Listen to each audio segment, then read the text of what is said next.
बहुत ही कम लोग जानते हैं कि 14 सितंबर को हिंदी दिवस क्यों मनाया जाता है। हिंदी दिवस का इतिहास बहुत पुराना है। 29 मार्च 1918 में इंदौर में हुए हिंदी साहित्य समिति के सम्मेलन में महात्मा गांधी ने हिंदी को जनमानस की भाषा कहा था। महात्मा गांधी चाहते थे कि हिंदी देश की राष्ट्रभाषा बने। आजादी के बाद हिंदी को राष्ट्रभाषा का दर्जा दिलाने के लिए आंदोलन हुए, जिसमें काका कालेलकर, मैथिली शरण गुप्त, हजारी प्रसाद द्विवेदी, सेठ गोविंद दास जैसे नामी लोग शामिल थे। भारत जैसे विशाल देश में सैकड़ों भाषाएं और हजारों बोलियां थीं और भाषा को लेकर कुछ बड़े सवाल भी थे।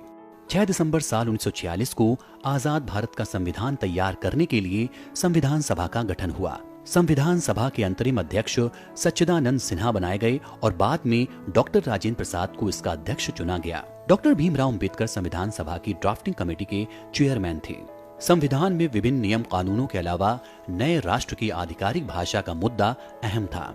काफी विचार विमर्श के बाद 14 सितंबर साल 1949 को संविधान सभा ने देवनागरी लिपि में लिखी हिंदी को राष्ट्र की आधिकारिक भाषा के तौर पर स्वीकार किया। बाद में जवाहरलाल नेहरू ने इस ऐतिहासिक दिन के महत्व को देखते हुए हर साल 14 सितंबर को हिंदी दिवस के रूप में मनाने का फैसला किया। पहला आधिकारिक हिंदी दिवस 14 सितंबर साल 1953 में मनाया गया। आधिकारिक भाषा के अलावा भारत के संविधान की 8वीं अनुसूची में 22 भाषाएं शामिल हैं। हिंदी संवैधानिक रूप से भारत की प्रथम राजभाषा है। यह देश की सबसे अधिक बोली और समझी जाने वाली भाषा है। विश्व में चीनी भाषा के बाद सबसे अधिक बोली जाने वाली भाषा हिंदी ही है। हिंदी भाषी राज्यों की आबादी 46 करोड़ से अधिक है। 2011 की जनगणना के मुताबिक भारत की 1 अरब से भी ज्यादा आबादी में से करीब 41% की मातृभाषा हिंदी है।